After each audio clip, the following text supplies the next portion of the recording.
Welcome to Tamil கணிதம். நம்ம இந்த வீடியோவில் என்ன பார்க்க போகிறோம்னா, என்னுடைய குரூப் 4 ரிசல்ட் 2025 என்னன்னு பார்க்க போகிறோம்.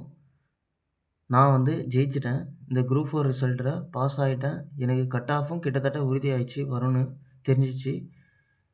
நான் வந்து 150 கொஷின் வந்து டென்டேட்டிவில் எனக்கு வந்துச்சு. இதில் வந்து ஃபைனல் ஆன்சர் கீழே 3 கொஷின் சேர்ந்து 153 கொஷின் வந்து வந்துருந்துச்சு. என்னுடைய ஓவரால் ரேங்க் வந்து 1411. கம்யூனல் ரேங்க் பிசியில் வந்து 746வது ரேங்க்கு. Communal rank 746. நான் எவ்வளோ மார்க்குனா 229.5 மார்க் எடுத்திருந்தேன். 153 கொஷின் போட்டிருந்தேன்.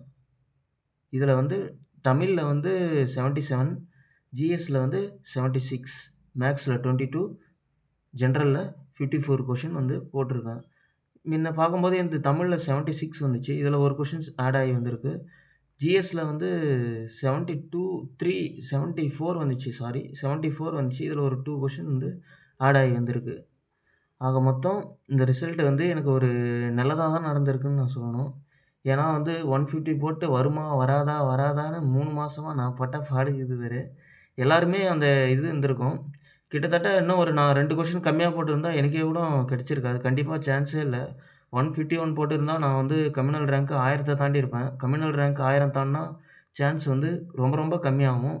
நான் சொன்ன கட் ஆஃபும் கிட்டத்தட்ட கரெக்டாக தான் இருந்தது. நான் வந்து பிசிக்கு வந்து 153 கொஷின் சொன்னேன் கட் ஆஃபு. 153 வந்திருக்கு. 152வும் சில பேருக்கு கிடைக்கலாம். 152வும் கிடைக்கும். கேர்ள்ஸாக இருக்கும் பட்சத்தில் கிடைக்கலாம். அதேமாரி பாய்ஸாக இருக்க பட்சத்தில் பிஎஸ்டிஎம் இருந்தாலும் 152 கிடைக்கலாம். கிட்டத்தட்ட 152 கிடைக்குன்னே கூட வச்சுக்கலாம். 151 வந்து கஷ்டம்தான். 151 கஷ்டம்தான். கேர்ள்ஸாக இருக்கும் பட்சத்துலேயும் சரி, பாய்ஸாக இருக்கும் பட்சத்துலையும் 151 கொஞ்சம் கஷ்டம் தான். வேகன்சி இன்க்ரீஸ் பண்ணால் கிடைக்கலாம்.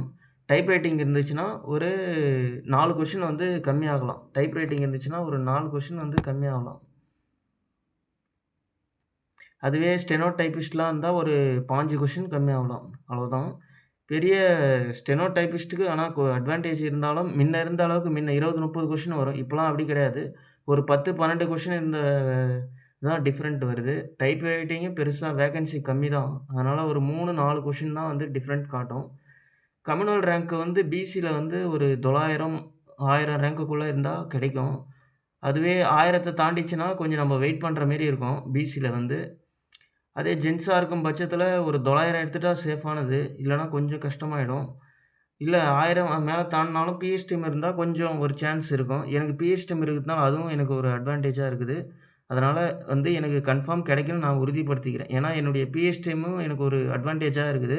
அதனால் இது வந்து எனக்கு கண்டிப்பாக இந்த ஜாப் எனக்கு ஜூனியர் அசிஸ்டண்ட் ஏதாவது ஒரு ஜூனியர் அசிஸ்டண்ட் கண்டிப்பாக கிடைக்கும். தேங்க்யூ. உங்களுடைய ரிசல்ட் என்னன்னு சொல்லுங்கள்.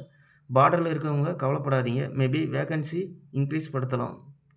Okay, thank you so much.